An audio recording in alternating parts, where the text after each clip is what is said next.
So here are your choices. Here are the 9 activities. You'll have a link to this. Pick 5 of them. That means you'll do 5 out of 9. So 4 of them you won't have time to do. And aim to spend about an hour and a half on each. So that's an English lesson and the afternoon lesson. It might take longer, it might take less time, but do your best. Some of them you'll be able to do all in one go. Sometimes you'll just be able to sit down and have an afternoon enjoying the process. Some of them you might have to do over a couple of days. Those ones will be obvious in a minute. So let me walk through them. First one is learn some basic Spanish. If you already speak a bit of Spanish, try taking this a bit further. But here are the basics. Learn how to count to 10 in Spanish. Say hello, goodbye, please, thank you, yes, no, how are you? Anything else you'd like to know. There's a great lesson here on Introduction to Spanish. I'll find another link actually to put there as well to find the basics. But there we go. Count to 10. Hello, goodbye, please, thank you, yes, no, how are you? Anything else you'd like to know? See if you can remember it and impress me. Let's start speaking Spanish to each other. Second one, I like this one, is learn how to cook a meal. Something that you've not made before and cook it for your family. It could be lunch or dinner. Ask someone to review your meal. What did you like? What would you change next time? Some great ideas here on this link. However, if you have your own cookbook or someone's going to teach you at home how to make something, then that's absolutely fine. That's just some suggestions. This one's great. Okay, so take some photographs that make things seem much smaller or bigger than they actually are. It's called forced perspective in photography, and here are some great examples. So basically, the classic is when you see people pretending that they're holding up the Leaning Tower of Pisa or people holding the sun. Let me click on this link here to show you. But there's some really nice examples. Again, these are just examples. You don't have to do them like this. So look, there we go. It looks like the bottle's about to trap that lad down there. And that's quite nice, as they've used the clouds to make it look like smoke's coming out of the cup. And so on. And there's another good link as well that I had. Where is it? Forced perspective. There we go, someone stuck in a plant pot. Where's the classic one? Where's the classic? There we go. The Leaning Tower of Pisa, people holding it up. So just see what you've got around the house. There's some quite nice examples. There we go, someone's eating the sun.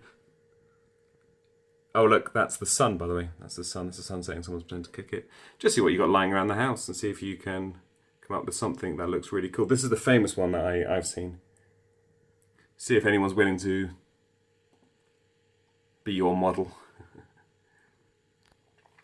The fourth one, nice and simple. Try out some origami. There's some ideas there. I'm sure you'll be able to find some more online if you had a search as well. But learn how to do some origami. There's some great ideas there actually. This is a portrait of a girl done by a very famous British artist called Julian Opie.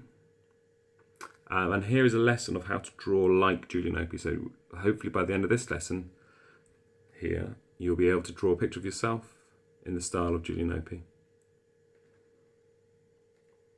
Have you read a good book recently? I know some of you have read some really good books recently, and you've been telling me all about them. Why not write a recommendation? Why not either write a short report recommending the book and why people should read it, or you could even record yourself imagining that you're going to be on YouTube, the next YouTube star who does book recommendations.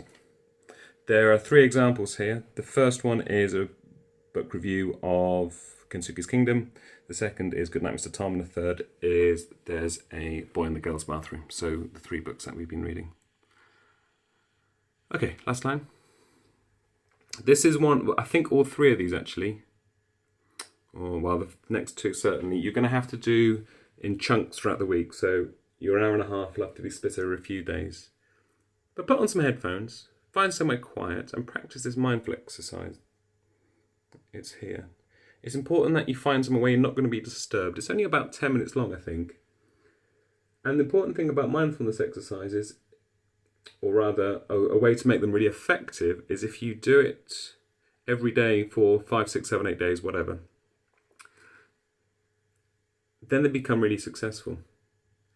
Just all you have to do is put the headphones on and follow the instructions. It takes 10 minutes. Do it every day. Do it Monday, Tuesday, Wednesday, Thursday and Friday, and then let me know how you got on. Let me know if it changed the way you think. Let me know it helped you concentrate or helped you relax. I'd be really interested to see how you got on. Similarly, this one's yoga. So again, I would like you to do this one every day, because again, it's quite short, it's only 15 minutes. So this is something that you could try in the morning, in the afternoon, whatever. But as long as you're doing 15 minutes every day, this is a really, really good lesson, this one. If you find it too hard or too easy, you're welcome to try and find some alternative ones. But again, on Friday, I'd like to know how you got on. Do you feel fitter? Do you feel more flexible? How do you feel after doing 5 days of yoga? Like I said, this is a really nice example, but don't feel like you have to do this one. If you find a better one, that's fine. It's best to fit loose-fitting clothing, like a big t-shirt and a pair of shorts is perfect. But you should be doing it barefooted as well. Don't wear socks or shoes. If you've got a yoga mat or a sports mat, that's great. If you don't, not to worry. And the last one is, if you've got a musical, if you already play a musical instrument, I want you to think of a song that you can't play and you've always wanted to be able to play, and learn it. Simple as that. Use the internet to find some lessons, or if you've got the notation at home, that's great.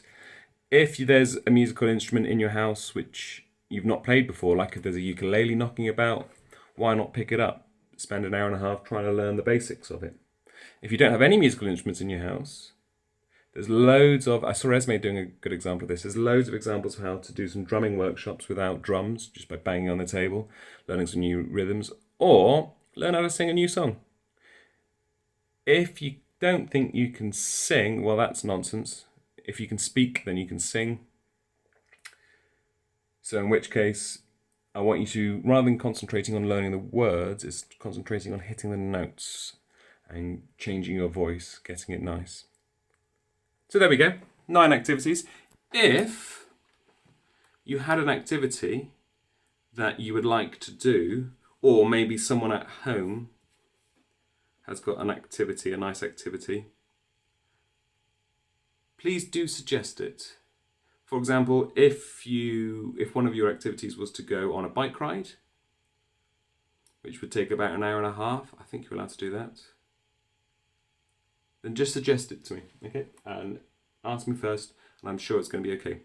The whole point of them is that we should be away from the screen, and we should be learning something new or developing something new, okay? So please, before you ask, don't bother asking me if one of the activities is to play Fortnite for an hour and a half.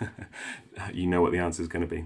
So it should be something that is either developing your mind, helping you relax, or something that you're learning, something new, like a new skill. Art, sport, music, creativities are the focus. All right, I'm really looking forward to seeing how you get on. We'll use the comments on this page. I'll repost this every day, I suppose, but use the comments to share ideas, ask me questions. I usually check them once every hour or so, so if I don't get back to you straight away, just be patient, okay? Have fun, enjoy, and I'll see you at 12 o'clock.